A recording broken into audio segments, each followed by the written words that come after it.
Yo les membres des Wonderground Club Garage, j'espère que vous allez bien, moi ça va super. Aujourd'hui la vidéo il va être un peu décousu dans le sens où on va commencer déjà par le résultat final et après vous allez voir comment ça s'est enchaîné. Pourquoi? Parce que actuellement c'est le chantier, on a entrepris plusieurs choses comme vous pouvez voir notamment sur la Vento. Il manque les baguettes, le pare-choc avant il est un peu rouge, bref. En fait on est en train de tout faire au maximum avec Maxime qui est derrière la cam pour participer au Rise Nation chapitre 4 en France. Et en fait du coup on est vraiment en train de faire notre maximum, donc en fait il y a plein de chantiers autour. Et c'est pour ça qu'on a commencé cette vidéo comme ça. Vous avez déjà le résultat final. On va dire que là actuellement on est dans le présent, là je voulais vous envoyer dans le passé. Ouais, quelques jours en arrière. Ouais. Et ensuite on va vous repêcher. Et après on se reprend ici direct. Exactement. Sur ce, moi je vais vous laisser sur les images. Ouais. On leur dit tout de suite. Bah et bonne vidéo. Ah ouais, le garçon il va même pas laisser filmer intro, rien du tout. On n'a pas le temps, faut travailler. Bon par contre j'avoue c'est un peu thug. Hein. C'est dans l'esprit de la chaîne. Ouais non là c'est gangsta là après. Non, la chaîne c'est réussir à faire avec les moyens du bord propre. Ouais, bah là c'est moyen du bord et propre. Regarde, je t'ai repeint le pneu, t'as ton boudin qui est un peu blanc, t'as du riz, tout ça. Mais nique. Ça se voit pas. Nique. Mais est-ce que c'est pas une pépite? Est-ce que c'est pas un miel tout ça là? Ah, on est que sur des bangers là, actuellement. Non, en vrai, ce sera pas pire que ce que c'était avant. Après, en vrai, moi, ce qui me pose problème, c'est pas tant la peinture, c'est que tes ailes soient pas dans un état fou. Et tu me forces à faire un espèce de fondu raccord. Ouais. Déjà, de un, je suis pas carrossier. Et de deux, ta voiture, elle est presque blanche mat. Parce qu'elle a jamais eu de polissage de sa vie. Donc, en fait, là, tu vois, il n'y a pas tant de peau d'orange que ça, c'est bien fait. Sauf que, en fait, ce qui va être flagrant, c'est même pas tant le fait que ce soit masqué là, parce que j'ai réussi à poncer tout ça propre.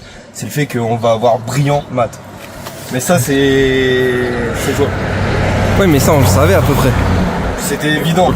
Mais l'objectif du truc c'était que au moins vas-y ta voiture quand tu la gardes dans la rue, c'est pas en mode elle est thug, vas-y elle pose, elle est belle avec des jantes et là t'as toute ton aile arrière Pas belle. En après frère. En vrai elle est bosselée, vas-y c'est pas grave. Elle est toujours plus belle bosselée blanche que bosselée en après tu vois. Exactement. Donc là l'idée c'était vraiment de partir sur ça. J'avoue les gars, c'est grave une réparation de fortune, je suis complètement d'accord avec vous. Mais dans l'idée là, on est sur une espèce de petite course contre la montre. Où on n'a pas le choix que de faire, j'avais envie de dire vite et bien, mais juste vite et pas trop, mal. Et pas pire. Donc, Non, en vrai de vrai, c'était, tu sais très bien comme toi comme moi, hein, ta voiture dans l'idée, casse carrosserie. Hein. Ouais bah oui, de toute façon on aura pas le choix. On n'aura pas le choix, mais là au moins ça permet d'attendre. Ah ouais, que ce soit au moins plus joli, qu'elle puisse faire des petits events un peu sympas, sans qu'on se dise, parce qu'en gros, là l'idée c'était qu'on arrive sur ta voiture, t'arrives à un stade où en vrai ta caisse maintenant elle est cool. C'est-à-dire on a une petite Vento sur air, tout ça, petite jante, et c'est-à-dire moi je connais les gens, c'est un peu des manches caca, c'est-à-dire qu'ils vont arriver, ils vont se dire putain stylé, mais dommage l'aile arrière. Là ils auront toujours le mais dommage l'aile arrière, mais peut-être qu'il y en a de loin, ils vont pas voir, ils vont pas se dire mais dommage l'aile arrière. Que c'est-à-dire que là si elle était garée comme mon magnifique petit cruiser, tu l'aurais vu de loin, tu aurais dit dommage belle la Vento, mais oh, dommage l'aile arrière, il y a un truc sur l'aile arrière, t'as compris? Donc en gros l'idée de ça, de ce que je suis en train de faire là à l'heure actuelle en Chaoui, c'était de pallier à ce problème là. Mais c'est vrai qu'elle est belle la comète bleue là-bas là. Ah c'est un véhicule d'exception quoi, c'est quand on arrive à mon niveau de richesse, t'as pas le choix que de t'acheter des véhicules comme ça. Donc voilà, là on en est là. C'est vrai que pour le moment on n'a pas fait d'intro rien, c'est brut de décoffrage. Après entre nous c'était pas spécialement très intéressant aussi, faut dire la vérité. Puisque là ce qui a été fait globalement c'est qu'on a tout marouflé comme on pouvait. Et moi la seule chose que j'ai faite avant de peindre c'était tout simplement de remettre un coup de ponçage pour raplanir l'après qui a été posé, parce que c'était vraiment apprêté à la zeub et ça commençait à repiquer tout ça, donc il a fallu tout reponcer, j'ai tout reponcé. Donc là j'y suis allé un peu au gros pour vraiment essayer de dégager un peu de... Déjà il y avait beaucoup d'après qui servaient à rien, donc dégager le maximum d'après qui servaient à rien, et après venir sur les zones extérieures ou les zones qui n'avaient pas besoin d'être peintes, poncer plus fin pour que en gros j'ai une surface d'accroche de la peinture mais que ça puisse se fondre sur celle qui était déjà existante. Je sais pas si je me suis fait comprendre. Si. En gros, ce que j'ai compris, c'est que t'as pensé à plusieurs niveaux et avec plusieurs grains. 3 grains différents, ouais. Exactement. On va dire au gros là où c'était vraiment full après, full mastic. Un petit peu moins gros, enfin un peu plus fin sur les extérieurs de l'après.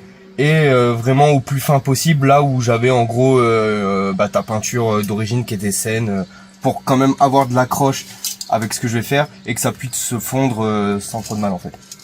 Ça marche. Donc voilà, donc là j'ai fait 3 petites couches, je vais encore en faire, là on n'est jamais trop prudent, donc je vais en refaire une de chaque côté, ou 2 peut-être même. De toute façon la bombe, clairement elle va me servir qu'à ça, donc autant l'utiliser au bout. L'avantage c'est que dans l'idée où je vais charger un peu goré, c'est que je vais avoir de la matière. Alors oui, ça, j'ai plus de chances que ce soit peau d'orange que si j'y allais un peu light. Après le côté cool, c'est que c'est du brillant direct, donc ton vernis est intégré à la peinture. Et nous, bon pas aujourd'hui parce que là on pourra pas, mais nous quand après on va vouloir venir faire la finition, c'est-à-dire caler au ponçage à l'eau et après faire un polylustrage avec du polish. L'avantage c'est que j'ai suffisamment de matière pour poncer sans avoir chaud de transpercer la peinture que je viens de poser. Parce que là en plus c'est une peinture à la bombe, donc moins épaisse, moins bien qu'une peinture en cabine ou au pétard. Donc là l'avantage de surcharger c'est qu'après moi je vais pouvoir poncer sans avoir peur de passer au travers. Ok. En gros c'est ce que j'avais fait sur les ailes de ma Golf 4, ce que j'ai fait sur les ailes de ta Golf 3, mais enfin de ta Vento, sauf que là pour le moment on les a pas encore polylustrées. Mais ce que j'ai fait moi sur la Golf 4, et la Golf 4 par contre elle après je les ai calées et ça donne le résultat qu'on lui connaît. Alors c'est pas ouf mais c'est Bon, très ça honnête. passe en vrai. C'est très honnête. C'est mieux que certains carrossiers. Hein. J'ai pas cette prétention là, mais pour quelqu'un qui a fait 2 ailes repeintes à la bombe, en vrai on est pas mal. Et une aile arrière maintenant au compteur. Ouais, je parle de la Golf 4, mais là en l'occurrence sur cette voiture je suis à 2 ailes, un aileron, des écopes et 2 ailes. Ah, je l'avais oublié carrément celui-là. Pas moi frère, pas moi. Donc Walou, c'est quoi? Je te fais un petit passage là en filmant? Ouais, vas-y. Allez, feu.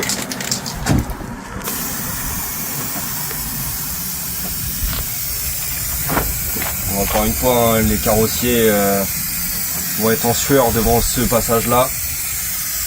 Je pense surtout Quentin, frère. Qui ça? Je pense à Quentin, moi.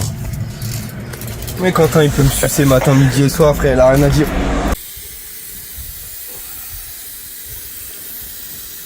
Au final, tous les carrossiers qui peignent dans les cabines, c'est juste des flemmards, quoi. Several days later. On est quelques jours plus tard, la peinture elle a bien séché là. J'espère qu'elle a bien séché là, parce que là, mon pote, on y va sur 0 black là. Voilà. Et là tu me disais en off, là tu vas faire un polissage. Là on fait un polylustrage. Polylustrage. Là on est en train de poncer globalement ta carrosserie. Pour en gros la planière on va pas tout faire parce que on va pas le faire partout parce que la carrosserie ne nous le permet pas. Et là on va dire dans ce délire là où l'aile est encore abîmée, on n'a pas d'intérêt à aplanir le vernis ou quoi. Mais on va le faire là pour essayer de supprimer un peu les traces de marouflage que j'ai fait.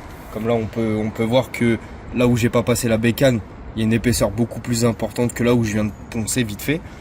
Et dans le délire c'est de réussir à uniformiser tout ça. Alors là ça va être plus sur le délire uniformiser la peinture pour pas qu'on voit qu'il y a eu un gros raccord. Sinon dans l'idée à la base c'est fait pour faire comme sur les ailes avant que j'ai fait. C'est en fait enlever le maximum de peau d'orange pour avoir le meilleur rendu possible. Là l'idée c'est pas ce qu'on va chercher tout de suite parce que le reste de la peinture va pas le permettre, mais là dans l'idée tout ce qui est parti où il y a eu camouflage, polylustrage du coup, donc ponçage, polissage, et après là où j'ai fait un peu l'espèce de raccord à la bombe à la sauvage, là je vais faire un polissage simple pour remonter le maximum de brillance de la peinture d'origine pour que ça se noie avec ma partie qui est toute blanche, toute neuve, toute pimpante. Ok. Donc, voilà. Juste avant que tu redémarres ta bécane là, Ouais. tu me disais un truc que je trouve intéressant pour nos auditeurs quand même. Dis-moi. La différence entre le polissage Et le et lustrage. le lustrage. Ouais. Parce qu'il disait qu'il y a certains carrossiers ils confondent les deux. Bah tous les carrossiers ils vont dire ouais je lustre la voiture, ils vont jamais utiliser le terme polir alors que c'est complètement faux. Par exemple le polissage c'est pour corriger, le lustrage c'est pour nourrir. Donc quand tu lustres une voiture, eux ce qu'ils appellent lustrage c'est polish pour enlever la peau d'orange. c'est pas un lustrage puisque tu nourris pas la peinture, tu casses.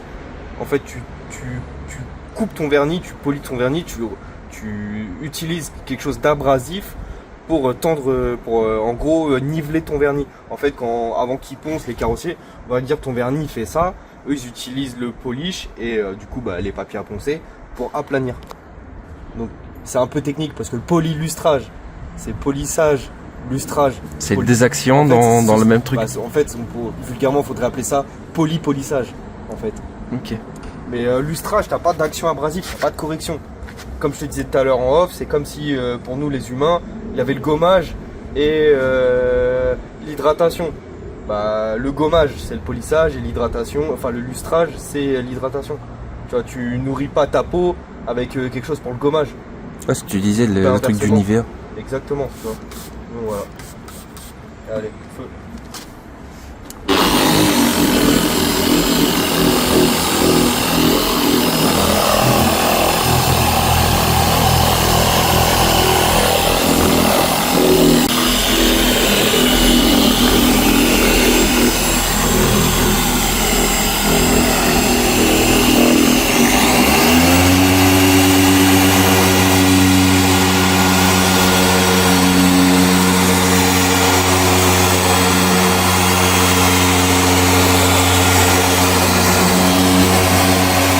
Que j'aimerais bien avoir là. Il dit quoi le doc là, dans le premier passage? Ça va, c'est honnête. Après, c'est vrai que là, niveau masquage, c'est pas top. Et après, on a fait en mode Mendes, hein? Ouais, mais un peu trop d'ailleurs. Un peu trop. Mais non, ok, ça va. D'ailleurs, check, t'as une magnifique casquette là? Ouais, t'aimes ça? Toute belle. Peut se porter en toutes circonstances, mon pote. Toujours dispo? Bien sûr. Même quand c'est plus dispo, c'est toujours dispo. Même ton t-shirt là, tu nous as sorti une relique là. Ça c'est vintage mon pote, ça c'est OG de malade. Staff. Gars. Aïe aïe aïe. Attends, t'es en blague ou quoi? Deuxième passage? Deuxième passage, je vais essayer de localiser à des endroits qui me plaisent pas trop. Ok.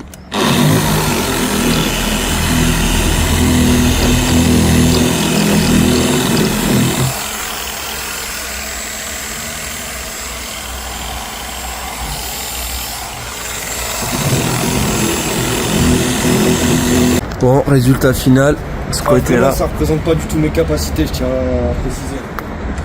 Tu viens de préciser que quoi? Que ça reflète pas du tout mes compétences. Autant sur la peinture que je me chie, à la limite je veux bien. Et sur tout ce qui est polissage, lustrage, polissage, là c'est pas. Ça représente pas ce que je fais. Après j'ai envie de te dire, t'as un copain, il est un peu bâtard, il t'a ramené la voiture pas lavée et tout ça. Ça c'est vrai, mais c'est pas ça, c'est frère, là on arrive sans matos. S'il y a des mecs qui font du challenge qui regardent la vidéo et qui vont comprendre ce que je vais dire, ils vont me dire mais t'es un ouf, j'ai poncé au 1005 et je remonte mon ponçage directement au polish, tu vois. Normalement t'affines déjà, tu vois, au 2000, 3000, là j'y vais en mode gangsta, tu vois, je remonte toutes mes traces de ponçage direct après le 1005. Tu vois, ça c'est un peu bof, tu vois, les pads ils sont pas optimales, j'ai pas exactement ce que je veux. Mais après ouais, dans l'idée c'est pas pire, ça je suis d'accord avec toi. C'est en vrai ouais. Pas pire mais ça va. Non mais y a pas photo frère. Par rapport à tout à l'heure, oui je suis d'accord. C'est juste que je pourrais pousser plus loin. Mais faudrait vraiment qu'on ait du temps devant nous, tu vois. Genre par exemple polylustrage vraiment rien que sur un petit élément comme ça, s'il faut vraiment pousser le délire loin, genre vraiment tu peux passer 2-3 heures sur un élément comme ça. Tu vois. Donc là en vrai sur le peu de laps de temps, la technique de taf un peu à l'arrache, ouais non c'est déjà propre. Et dans l'idée où c'est temporaire, comme les ailes de la Golf 4, tout ça, genre oui ça fait illusion. Tu peux garer la voiture sans que ça fasse trop gangsta. Et dans tous les cas c'est quand même beaucoup plus joli que la grosse trace d'après qu'on avait à la base. Donc si on raisonne dans ce sens là, c'est pas pire. Après dans l'idée où on faisait pas pire, c'était quand même de faire le mieux possible. Donc voilà. Bon, on la suite de sens et après on les retrouve pour la fin. Ouais carrément. On va taper l'autre aile où pour moi j'estime il y a un peu plus de temps. Ah, c'est là le challenge. Tranquille, ça va le faire. La zone à couvrir est plus simple à travailler par contre. Donc l'un dans l'autre ça va. Later that same evening. Là, ça y est, retour au début dans ce fameux parking souterrain. On a vite fait filmer, vous m'avez vu entre guillemets bosser sur la voiture jusqu'à présent. Là, Thiago a pas encore remis les baguettes, tout ça, mais ça va venir. Là, on est quel jour? On est mercredi. Yes. On a fait la peinture du coup quelques jours en avant. On a attendu que ça sèche. Et là, ce que vous m'avez vu faire tout à l'heure, c'est grosso modo le polylustrage, tout ça, pour en fait essayer, comme j'expliquais, de noyer un petit peu le raccord que j'avais fait sur l'aile. Après, on a des petits couacs, je vais pas vous mentir. On a un peu d'overspray sur le pare-choc. Malheureusement, pourtant tout était bâché, mais la peinture, elle est tellement volatile avec le gros caps que malheureusement, sur ça, on n'a pas pu faire grand-chose. Après, c'est pas compliqué, enfin c'est pas contraignant, je veux dire, parce que les pare-chocs avant, comme on peut voir, c'est pas le pare-choc définitif, et le pare-choc arrière, dans tous les cas, Thiago, il va vous préparer quelque chose là-dessus. Donc à la limite, si on balafrait un petit peu le pare-choc, c'était pas très grave, parce que ça vous donnera l'occasion surtout de voir la prochaine vidéo dédiée à ce sujet-là. Là, sur ça, c'était vraiment, si vous vous rappelez, quand Thiago a acheté la voiture, il y avait, quand on voit au début de la vidéo, c'est putain d'aile arrière qui était en après dégueulasse. Et en fait, ça niquait vraiment tout le rendu de la voiture, puisque globalement, elle est dans un jus, mais elle passe. Juste, par contre, les ailes arrière, ça faisait vraiment trop schlag. Donc là, le but, c'est vraiment de faire une espèce de petite réparation de fortune, mais sans que ça fasse plus crasseux que ça l'était. Donc là, l'idée, c'est comme moi, je vous ai pas filmé parce que le manque de temps a fait que c'était pas possible. Moi, j'ai repris tout ce qui était mastic et après pour repartir sur la base la plus saine possible pour pouvoir repeindre à la bombe. Pas de jugement, on n'est pas carrossier, on le répète, mais dans l'idée pour avoir quand même le résultat le moins pire possible. Après, sur la partie peinture, la partie polissage, vraiment, vous avez vu, on a fait ça en mode get-get, donc on n'a pas la prétention d'avoir fait un bête de taf. Là, encore une fois, il faut être indulgent et pas nous assassiner dans les commentaires. Vous pouvez dire ce que vous en pensez, ça c'est une base, mais il faut remettre ça dans le contexte. Là, l'idée, c'était vraiment, faut dire la vérité, c'était un petit cache-misère en vrai. Ça nous a coûté 40 € de refaire les deux ailes. On peut pas difficilement faire mieux. À ces niveaux, à ce prix-là, rapport qualité compétitif de malade. 50 parce que je compte la bâche et le scotch orange. Et les disques si on avait dû les acheter. Ouais, voilà. Dans l'idée, ce qu'on voulait avec Thiago, malheureusement tout ce qui est bosselage, moi je pouvais pas les reprendre, mais c'était au moins, là faut se projeter, imaginer les baguettes qui sont sur la voiture, et dans l'idée quand vous la regardez, la voiture elle est pas gauche. Genre là on commence à être sur une Vento où quand on la regarde on apprécie. Et on se dit pas, oh là là, c'est quoi ce tas de merde, Yes. Qu'est-ce qui se passe sur les ailes arrière? Là, c'est vraiment temporaire parce que Thiago, dans l'idée et dans la continuité du projet, ça va être évidemment de la faire passer en carrosserie, ça c'est évident. Mais dans l'idée, c'était moi, sur une ancienne vidéo, vous avez pu le voir, j'ai fait les ailes avant à la bombe. Ce qui, du coup, là, en termes de rendu, passe quand même plutôt bien. L'aileron également, qui a été fait du même procédé. Là, je vais pas mentir, c'était mieux fait parce que j'avais tout pour bien bosser, tout ça, malgré que j'ai pas fait de polylustrage sur les éléments. Yes. Là, c'est vraiment brut de décoffrage, sortie de peinture. Je pourrais glow up un peu ce qui a été fait, mais ça, dans l'idée, il faudrait le faire sur toute la voiture pour que ce soit homogène. Là, pareil, sur les ailes, l'idée, ça aurait été vraiment de faire l'aile complète en polissage pour avoir vraiment le résultat le plus homogène. Mais là, comme Thiago vous l'a dit, le but c'est de préparer un événement, en l'occurrence le Rise Nation. C'est vrai que là on joue un peu sur le timing, un peu comme moi avec la Golf sur ma chaîne, avec le Days, où il fallait que la caisse soit prête rapidement et malheureusement le temps manquait. Donc là c'était vraiment pour faire quelque chose de propre rapidement et que la voiture on prenne plaisir à la regarder. Et là je pense que moi en tout cas je prends plaisir à la regarder. C'est pas un banger, mais c'est toujours mieux ce que c'était. C'est pas un banger parce qu'on n'est pas carrossier, on le répète. Et l'idée c'était vraiment une réparation pas chère que vous pouvez faire vous chez vous à domicile si vous avez un truc à faire vite fait sur la voiture et la rendre quand même le plus potable possible. Mais dans l'idée, voilà, on arrive sur ce sujet-là. Ponçage, peinture, polylustrage derrière, polissage, donc polylustrage, polish également pour remonter les traces de ponçage. Polissage au polish de correction, deuxième passe, polish de finition pour essayer de remonter le plus de brillance possible. On peut voir encore quelques petits défauts sur la peinture, mais dans l'idée, il faut vraiment se mettre dessus. Là, on voit clairement que j'ai marouflé juste ici. Mais Tu sais qu'à la cam on voit pas. Nous on le voit, mais à la cam ça se voit. Nous on le sait. Et t'auras les commentaires de putain, elle est plus propre en vidéo qu'en vrai. Oui, mais ça, toute voiture de Mendes, c'est comme ça. Ça, c'est la base d'une fraude bien ficelée, les gars. Et nous, on aime bien les fraudes bien ficelées. Donc voilà, l'idée c'était de préparer l'Avento pour le Rise. Il reste encore la face avant à terminer. Yes. Qui rejoint la vidéo de la calandre que tu as fait. Ouais, parce que il y a 2 semaines, là, ils vont nous dire, ouais, mais je comprends pas. Elle est où la calandre? Bah, la calandre, c'est ça. En fait, cette vidéo-là, c'est vraiment elle arrière et en gros, comment expliquer le projet, comment il va suivre. Et il faut savoir que les fins des inscriptions du Rise, c'est dans 3 semaines. C'est le 21. Ouais, ça va arriver très vite. Donc, si on peut le dire, c'est pas méchant, mais les organes n'ont pas validé la voiture dans un premier temps. Chose qu'on peut comprendre avec les ailes en après, les petits défauts qu'elle avait. Après, moi, pour avoir fait le Rise plusieurs fois, il n'y a pas non plus que des chocars, il n'y a pas que des pépites, il y a aussi des voitures qui ont des défauts. Certes, c'était pas aussi abusé parce que j'imagine que vraiment le point noir, c'était les ailes arrière qui étaient en après, qui clairement gâchent, on peut dire ce terme-là, qui gâchaient tous les efforts que tu avais fait sur la voiture. Ouais, clairement. Donc là, l'idée, c'est vraiment, comme je le dis encore une fois, jouer la montre, essayer de glow up la voiture pour la rendre vraiment optimale et potentiellement l'inscrire en voiture exposante. En tout cas, avec Thiago, et c'est là aussi le projet de la chaîne en général, c'est de continuer à faire évoluer notre bonne vieille Vento en espérant qu'elle soit sélectionnée pour le Rise. Si elle l'est pas, tant pis, de toute façon elle fera d'autres événements cette année, ça c'est une certitude. Ouais. Mais dans l'idée, voilà où on en est sur ça. Je sais pas si tu as quelque chose à rajouter. Si. Ça, c'est le pief à monsieur qui est là parce qu'il live tous les mercredis. Ouais. Et aujourd'hui, il va liver avec celle-ci. Là, ce soir, c'est soir de live. On est mercredi, donc c'est tous les mercredis de 23h à minuit. Là, clairement, il est 22h50.